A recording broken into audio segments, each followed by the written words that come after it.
It's the end of a long day. The house is finally quiet, and you reach for that one thing you think will help you unwind. A glass of wine, a cold beer, a small pour of whiskey. It feels like the perfect way to soften the edges, quiet your racing mind, and drift off to sleep. It feels like a solution.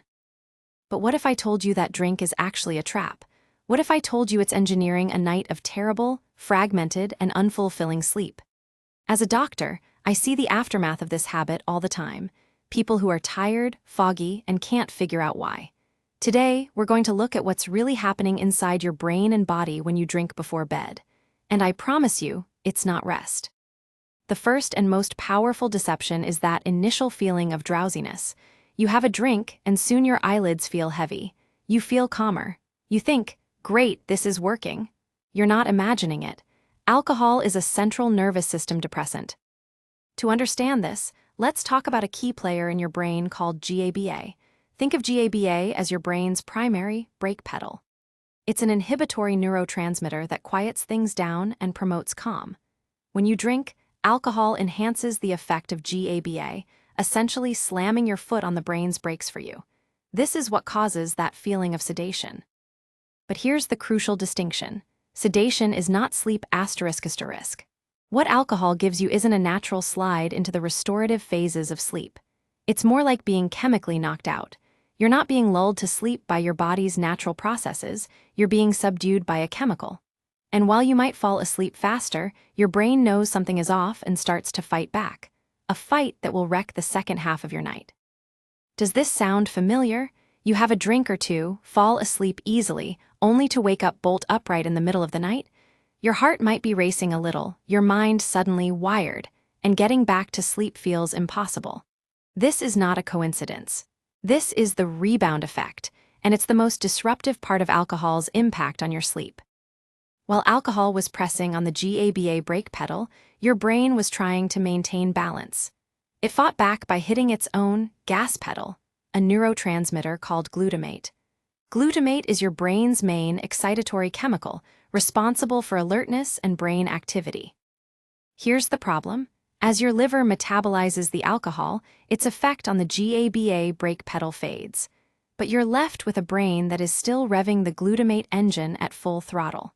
The brake is gone, but the gas pedal is floored. This surge of unopposed excitatory activity is what jolts you awake. Your body is now in a state of hyperarousal. Your sleep becomes light and incredibly fragmented. You might wake up over and over without even remembering it, but you'll feel it in the morning. You wake up feeling like you've run a marathon in your sleep. Even if you don't experience that dramatic middle-of-the-night awakening, alcohol is still robbing you behind the scenes. It's a notorious thief of the most precious and restorative phase of sleep, REM sleep. REM, or rapid eye movement, is critical for your mental health. It's when your brain processes emotions, consolidates memories, and locks in learning from the day.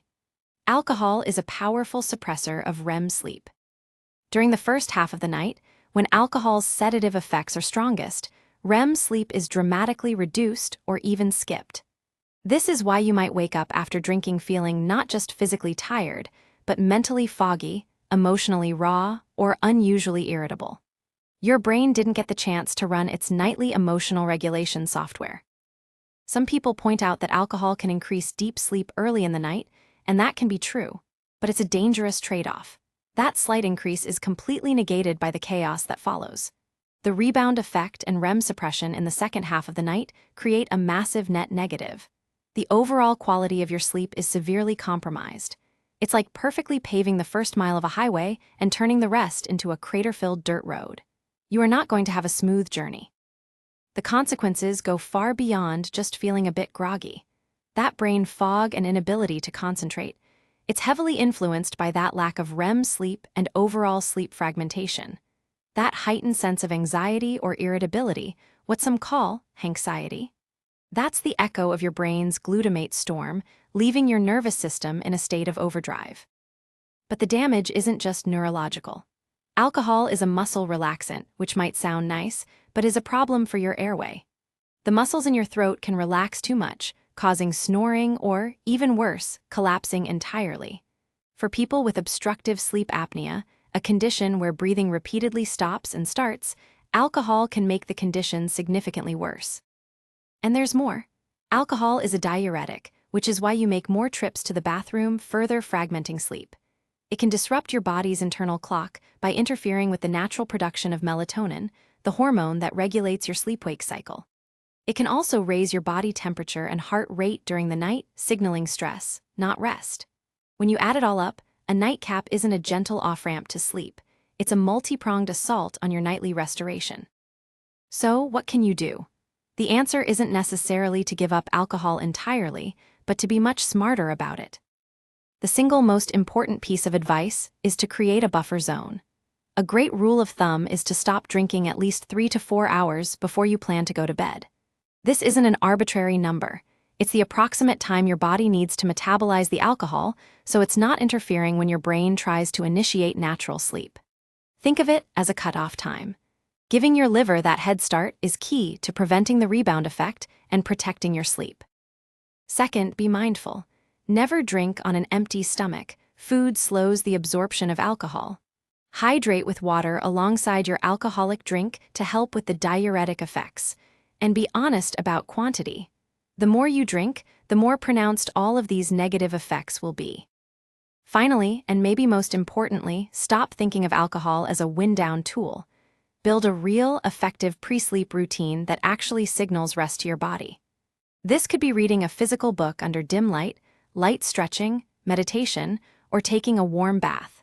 These activities help naturally quiet your nervous system, preparing you for restorative sleep without the side effects of alcohol. That feeling of drifting off after a drink isn't your body relaxing into healthy sleep, it's your body being chemically sedated.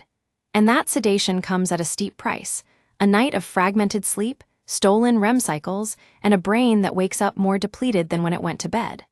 The promise of a quick and easy way to fall asleep is a myth. True rest is earned through good habits, not bought with a drink. If you found this explanation helpful and want to learn more science-backed truths about your health, please consider liking and subscribing. And remember, this information is for educational purposes. If you consistently struggle with sleep, or if you feel you might be relying on alcohol to get through the day or night, please speak with your doctor or a sleep specialist. You deserve a truly restful night and an energized day.